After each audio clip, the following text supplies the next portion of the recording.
ہم اپنا آج کا سبق شروع کرتے ہیں۔ اعوذ باللہ من الشیطان الرجیم، بسم اللہ الرحمن الرحیم۔ وَلَقَدْ اور یقیناً آتینا ہم نے عطا کیا داؤد حضرت داؤد علیہ السلام کو منا اپنی جناب سے فضلاً بہت بڑا فضل۔ وَلَقَدْ آتَيْنَا دَاوُودَ مِنَّا فَضْلًا اپنی جناب سے ہم نے بڑی مہربانی کی اور بہت فضل عطا کیا اور بڑی عنایت کی داؤد پر، یعنی حضرت داؤد علیہ السلام پر۔ بنی اسرائیل کی تاریخ کے نمایاں ترین انبیاء علیہم السلام اور حکمرانوں میں سے حضرت داؤد علیہ السلام کا نام بڑا معروف ہے۔ ہم نے دوسرے پارے میں پڑھا تھا وَقَتَلَ داؤد جالوت، حضرت داؤد علیہ السلام نے جالوت کو قتل کر دیا۔ یہ لڑائی تھی بنی اسرائیل کی اپنے ایک بہت بڑے دشمن کے خلاف۔ طالوت اس کا سپہ سالار تھا اس قوم کا، اور ناقابل شکست تصور کیا جاتا تھا۔ طالوت ناقابل شکست تصور کیا جاتا تھا۔ حضرت داؤد علیہ السلام بچے تھے، یہ اپنے والد اور اپنے بھائیوں جو لڑنے کے لیے گئے ہوئے تھے، یہ ان کو کھانا وغیرہ پہنچانے گئے ہوئے تھے، لیکن اللہ رب العزت جب کسی سے کام لینا چاہتے ہیں تو پھر چھوٹا بڑا اللہ کے ہاں کوئی معنی نہیں رکھتا۔ اس لیے جو ہی چھوٹے سے بچے تھے، انہوں نے محض کھیلتے کھیلتے طالوت کو قتل کر دیا۔ کھیلتے کھیلتے طالوت کو قتل کر دیا۔ ان کے ہاتھ میں غلیل تھی ایک، وہ جس سے بچے چڑیاں مارتے ہیں، تو انہوں نے اس کے اندر کوئی چیز ڈالی اور وہ پھینکی طالوت کی طرف۔ اللہ رب العزت نے وہ جس طرح تھا نا، ابابیل کنکر لے کے آئے اور اللہ نے ان ابابیل کے کنکروں کے ذریعے سے ہاتھیوں کو کھایا ہوا بھوسا بنا دیا۔ اس طرح وہ جو چھوٹا سا پتھر تھا وہ طالوت کی پیشانی پہ لگا اور اس کے اندر دھنس گیا، اس کی موت واقع ہو گئی۔ حالانکہ بہت چھوٹے سے بچے تھے ابھی۔ اس وقت یکدم قوم کی نظر کے اندر یہ بچہ جو تھا، وہ جسے کہتے ہیں نا ہیرو بن جانا ایک طرح کا، تو ایک نمایاں شخصیت بن گئے۔ پھر اللہ رب العزت کی مہربانیاں ان کے شامل حال ہوتی گئیں، پھر یہ بتدریج عروج پاتے گئے، پھر نبوت ملی، پھر اللہ تعالیٰ نے ان کو بہت بڑی سلطنت عطا کی۔ بنی اسرائیل کا جو یہ دور ہے حضرت داؤد علیہ السلام کا، یہ عروج کا دور ہے۔ ایک یہ عروج کا دور ہے اور ایک حضرت موسیٰ علیہ السلام کا زمانہ ہے، وہ تو خیر بالکل ابتدائی دور ہے، لیکن یہ پھر عروج کا دور ہے بنی اسرائیل کا۔ تو وَلَقَدْ آتَيْنَا دَاوُودَ مِنَّا فَضْلًا ہم نے داؤد علیہ السلام کو بہت فضل عنایت فرمایا ان پر۔ دراصل قرآن کریم دو چیزوں کو ظاہر کرتا ہے، شخصیات کا کردار، وہ کیسے عدیم المرتبت تھے، شخصیات کا کردار بیان کرتا ہے۔ حضرت داؤد علیہ السلام کا، سلیمان علیہ السلام کا، موسیٰ علیہ السلام کا، ہارون علیہ السلام کا، جہاں جہاں جو اولو العزم شخصیت گزری ہے، قرآن کریم اس کا کردار اور اس کی عظمت ضرور بیان کرتا ہے، لیکن اس کے ساتھ ساتھ قرآن کریم جو بڑی اہم چیز کی طرف توجہ دلاتا ہے وہ یہ ہے کہ ان کو یہ کہاں سے ملا، کوئی نبی بنا، کوئی پیغمبر بنا، کوئی حاکم بنا، کسی کے ماتحت ملکوں کی حکومتیں تھیں، تو یہ کہاں سے بنا؟ کسی کے ہاتھ پر کمال کے معجزات تھے کہ وہ اپنے معجزات کے بل بوتے پر ہواؤں میں اڑتا پھرتا تھا اپنی پوری کابینہ سمیت، تو یہ کہاں سے ملا؟ تو قرآن کریم اس حقیقت کی طرف بھی اشارہ کرتا ہے کہ سب کو دینے والی ذات اللہ کی تھی۔ اس لیے یہاں پر فرمایا وَلَقَدْ آتَيْنَا دَاوُودَ مِنَّا فَضْلًا ہم نے داؤد کو اپنی طرف سے، اپنی جناب سے بڑا فضل، بڑی مہربانی، بڑی عنایت فرمائی ان پر۔ یا جبال ہم نے حکم دیا اے پہاڑوں، اوبی ہم آواز ہو جاؤ، معہو داؤد علیہ السلام کے ساتھ، والطیر اور اے پرندوں تم بھی، یا جبال اے پہاڑوں اوّبی بھی معہو ہم آواز ہو جاؤ داؤد علیہ السلام کے ساتھ، والطیر اور اے پرندوں تم بھی۔ جب داؤد علیہ السلام زبور کی تلاوت فرماتے تھے، ایک تو اللہ تعالیٰ نے ان کو جو آواز دی تھی وہ اس قدر خوبصورت آواز تھی کہ آج داؤد علیہ السلام کو دنیا سے گئے ہزارہ سال، سینکڑوں نہیں ہزاروں سال گزر چکے ہیں، لیکن آج بھی ضرب المثل داؤد علیہ السلام ہی ہے۔ یعنی اس کے بعد کسی کی آواز چاہے کتنی خوبصورت کیوں نہ ہو وہ ضرب المثل نہیں بن سکی۔ ضرب المثل آج بھی لحن داؤدی ہے، لحن داؤدی داؤد علیہ السلام کی خوبصورت آواز ہزارہ سال کے بعد آج بھی کوئی مثال ان کی جو آواز کی خوبصورتی تھی اس کی جگہ نہیں لے سکی۔ یہ جو ہے نا دینی کتب، عربی کتب، دینی کتب، ادب کی کتب، ان کے اندر نا داؤدی طرز، داؤدی لحن، داؤدی یہ اصطلاحات بہت استعمال ہوتی۔ یہ تو داؤدی سر ہیں، یعنی تو داؤد علیہ السلام جیسی آواز کی خوبصورتی ہوتی تھی نا، یہ تو وہ خوبصورتی ہیں، وہ کمالات ہیں۔ تو یا جبال ہم نے حکم دیا، یہ اے پہاڑوں اوّبی بھی معہو ہم آواز ہو جاؤ ان کے ساتھ، والطیر اور اے پرندوں تم بھی، وَأَلَنَّا اور ہم نے نرم کر دیا لہو ان کے لیے الحدید لوہے کو، معجزانہ طور پر ان کے ہاتھ میں آتے ہی لوہا بالکل نرم ہو جاتا تھا، اتنا نرم ہو جاتا تھا کہ وہ جس طرف چاہتے تھے اس کو ڈھالتے تھے اپنے ہاتھ سے، اوزاروں کا زمانہ اتنا نہیں تھا ابھی۔ تو وَأَلَنَّا لَهُ الْحَدِيدَ ہم نے ان کے لیے لوہے کو نرم کر دیا تھا۔ أَنِ اعْمَلْ بناؤ سابغات زرہیں، زرہ ہوتی ہے نا، زرہ بناؤ۔ اور کتنی عجیب بات ہے، اللہ پاک جس چیز کا ذکر کر رہے ہیں نا کہ وہ ہاتھ سے بناتے تھے، تو کیا چیز، تو یہ نہیں بتایا کہ بڑے بڑے لوہے کے ٹکڑے بناتے تھے، نہیں، زرہ کیا ہوتی تھی؟ زرہ آپ یوں سمجھ لیں کہ باریک سا لباس ہوتا تھا۔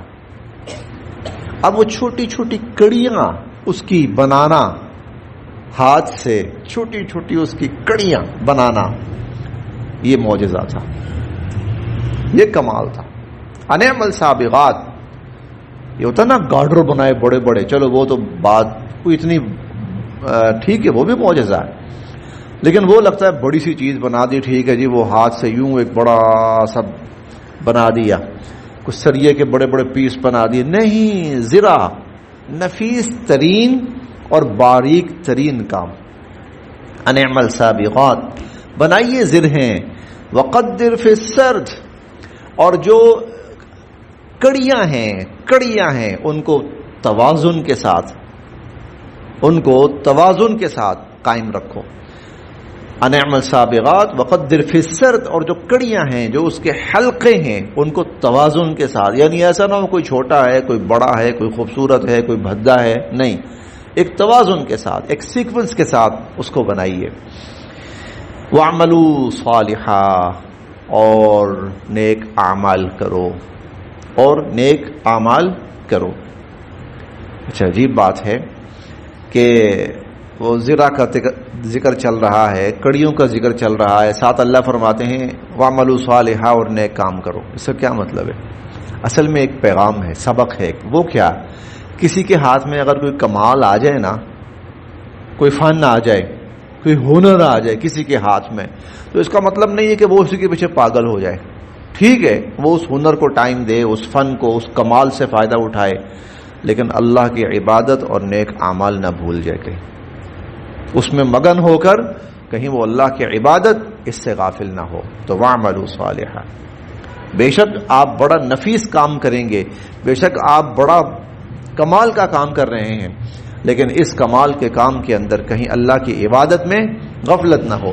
وَاعْمَلُوا صَالِحًا اور نیک اعمال بھی کرو، انی بے شک میں بما تعملون جو کچھ تم کر رہے ہو بصیر دیکھ رہا ہوں، جو تم کر رہے ہو میں وہ سب دیکھ رہا ہوں۔ ولی سلیمان، اور حضرت سلیمان علیہ السلام کے لیے، یہ ان کے صاحبزادے تھے حضرت داؤد علیہ السلام کے، ولی سلیمان، اور سلیمان علیہ السلام کے لیے ہم نے مسخر کر دیا تھا الریح، ہوا کو ان کے تابع کر دیا تھا، غدوها شہر، اس کا صبح کا چلنا 1 مہینے کی مسافت کے برابر، ورواحها شہر، اور اس کا شام کو چلنا 1 مہینے کی مسافت کے برابر، یعنی جتنی دیر میں انسان 1 ماہ مسافت طے کرتا ہے، سلیمان علیہ السلام ہوا کے ذریعے صبح کے تھوڑے سے وقت میں اتنا کام کروا لیا کرتے تھے۔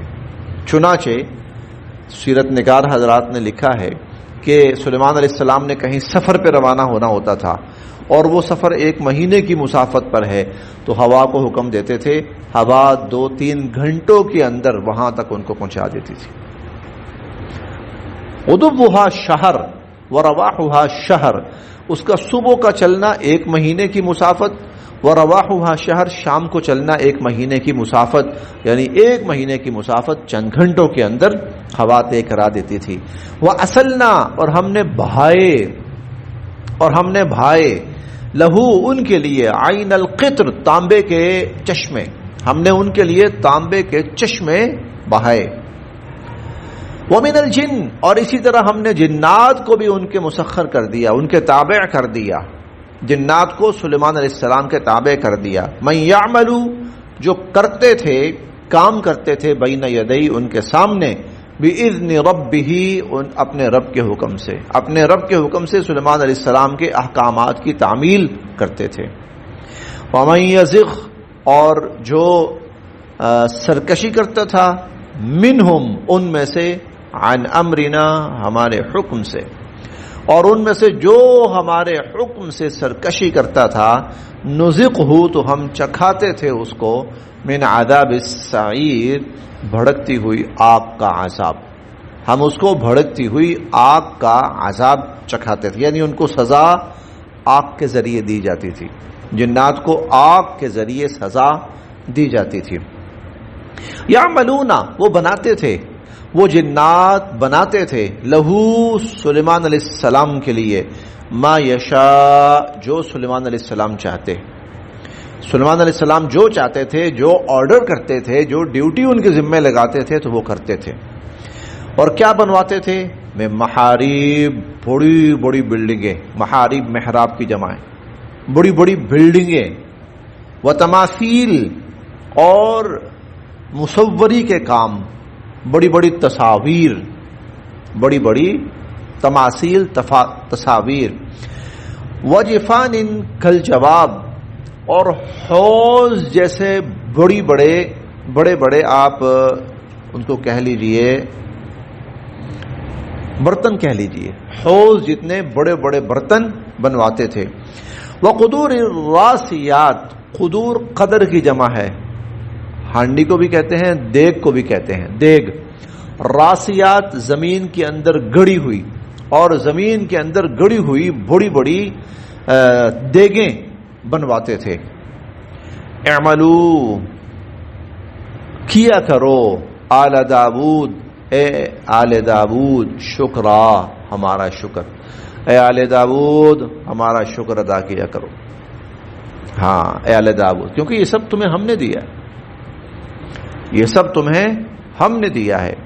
ایک معمولی سے خاندان کا لڑکا جس کو اللہ رب العزت داؤد علیہ السلام بناتے ہیں، جس کے ہاتھ پر اللہ تعالیٰ معجزات ظاہر فرماتے ہیں، جن کی آواز پر اللہ پہاڑوں کو وجد میں لے آتے ہیں، اور پھر ان کا بیٹا کہ جن کے ہاتھ پر اللہ رب العزت جنات کو تابع کر دیتے ہیں، ہواؤں کو چلا دیتے ہیں، تو اے آل داؤد، ہمارا شکر ادا کیا کرو۔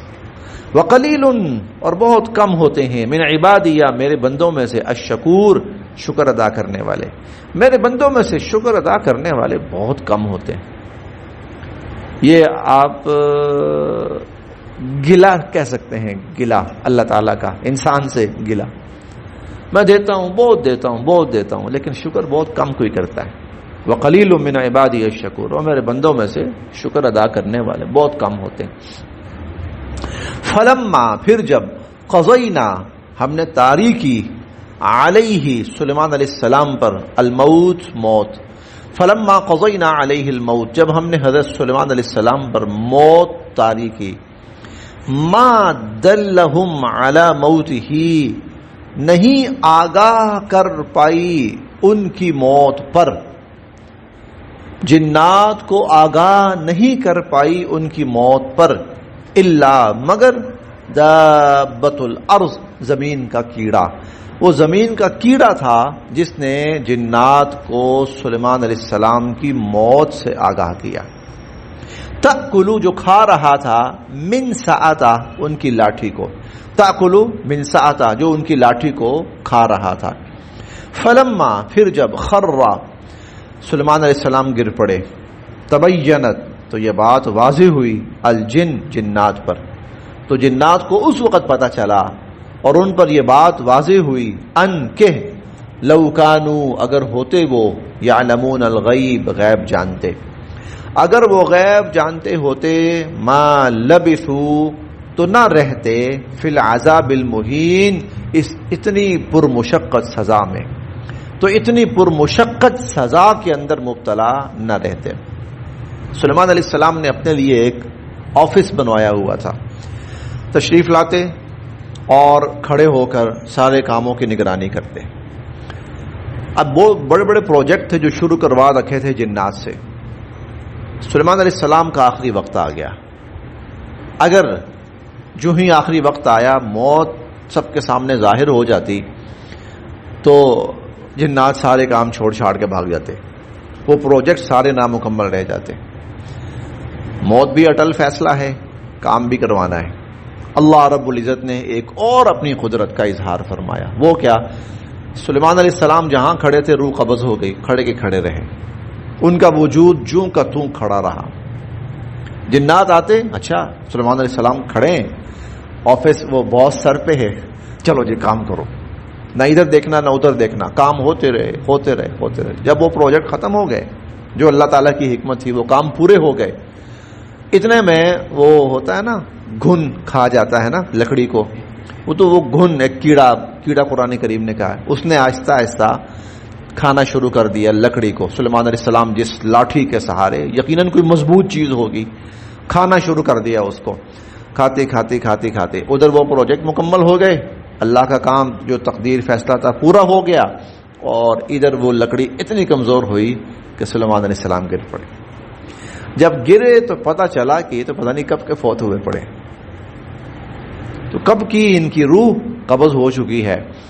تو جنات کہنے لگے اگر ہمیں غیب پتہ ہوتا نا تو اتنا عرصہ ہم اس مشقت میں نہ پڑے رہتے، پہلے ہی جان چھوٹ جاتی ہماری. اللہ کانوا یعلمون، وہ صرف اللہ جانتے ہوتے، وہ صرف اللہ جانتے ہیں. تو فلما خرّا، یہ آیت دوبارہ پڑھتے ہیں ہم. فلما قضینا پھر جب ہم نے طاری کر دی علیہ سلیمان علیہ السلام پر الموت موت. اتنا بڑا حکمران، اتنا بڑا، ہوا کو حکم دیتے ہیں ہوا چلتی ہے، ہوا کو حکم دیتے ہیں ہوا ان کے تخت کو کہاں سے کہاں اٹھا کے لے جاتی ہے. جنات کی مجال نہیں ہے کہ سر اٹھائیں ان کے سامنے، انسان ان کے تابع، حکومتیں ان کے تابع. ابھی ہم ملکہ سبا کا اور واقعہ پڑھ کے آئے ہیں، ان کے ماتحت ایسے ایسے وزراء پلکتے جھپکتے میں ملکہ سبا کا تخت لا کر سلیمان علیہ السلام کے سامنے رکھ دیا. جنات وہ جانور باتیں کر رہے ہیں، وہ چیونٹیاں، وہ پتہ نہیں کہاں پر ایک چیونٹی بات کر رہی ہے کہ یا ایھا النمل ادخلوا مساکنکم لا یحطمنکم سلیمان. سلیمان علیہ السلام اس کی آواز سن رہے ہیں، اللہ وہ آواز سنوا رہے ہیں. اس کی بات سن کر فتبسم ضاحکا من قولها، ہنس پڑے ایسا حکمران.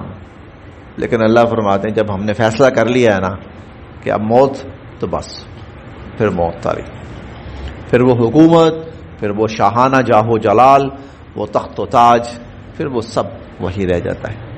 فلما قضینا پھر جب ہم نے فیصلہ کر لیا ہم نے علیہ سلیمان علیہ السلام پر الموت موت کا، ما دلہم یا طاری کر دی ہم نے ان پر موت، ما دلہم علی موتہ تو نہیں آگاہ کر پائی ان کی موت پر، آگاہ کر پایا ان کی موت پر، الا دابۃ الارض مگر زمین کا کیڑا، تأکل من سعته، جو حضرت سلیمان علیہ السلام کی لاٹھی کو کھا رہا تھا. فلما خر، پھر جب وہ گر پڑا، تبینت الجن، تو جنات پر یہ بات واضح ہوئی، اللو کانوا یعلمون الغیب، کہ اگر وہ غیب جانتے ہوتے، ما لبثوا فی العذاب المہین، اس اتنی پرمشقت سزا میں اتنا عرصہ نہ پڑے رہتے. جی زیادہ بڑا پروجیکٹ یہی تھا. بیت المقدس جو ہے وہ سلیمان علیہ السلام تعمیر کروا رہے تھے. بیت المقدس یا بیت المقدس یہ سلیمان علیہ السلام تعمیر کروا رہے تھے. تو چونکہ بہرحال اس کی ضرورت تھی اور اس کی قیامت تک کے لیے ضرورت تھی، بیت المقدس کی قیامت تک کے لیے ضرورت تھی، چنانچہ اس لیے اس وقت یہ تعمیر چل رہی تھی بیت المقدس کی، اور اللہ تعالیٰ کا فیصلہ آ گیا. لیکن بیت المقدس کا پورا ہونا بھی ضروری تھا، تو اللہ رب العزت نے پھر یہ تدبیر اختیار فرمائی.